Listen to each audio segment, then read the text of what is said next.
Germany ने भी Iran को धमकी दी है। वाज़ेह कर दिया है कि पीछे न हटने पर जौहरी प्रोग्राम का मुकम्मल खात्मा कर सकते हैं।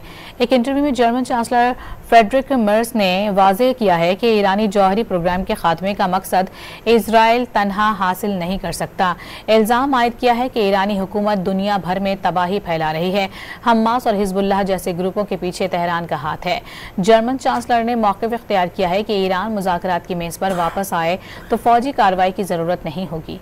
ये भी कहना था कि ईरान कमज़ोर हो चुका है। ईरानी हुकूमत शायद अब दोबारा अपनी पुरानी ताकत हासिल न कर सके। जर्मनी ने भी ईरान को धमकी दी है। वाज़ेह कर दिया है कि पीछे न हटने पर जौहरी प्रोग्राम का मुकम्मल खात्मा कर सकते हैं। एक इंटरव्यू में जर्मन चांसलर फ्रेडरिक मर्स ने वाज़ेह किया है कि ईरानी जौहरी प्रोग्राम के खात्मे का मकसद इजराइल तन्हा हासिल नहीं कर सकता। इल्ज़ाम आयद किया है कि ईरानी हुकूमत दुनिया भर में तबाही फैला रही है। हमास और हिजबुल्लाह जैसे ग्रुपों के पीछे तेहरान का हाथ है। जर्मन चांसलर ने मौक़िफ़ इख्तियार किया है कि ईरान मुज़ाकरात की मेज़ पर वापस आए तो फौजी कार्रवाई की ज़रूरत नहीं होगी। ये भी कहना था कि ईरान कमज़ोर हो चुका है।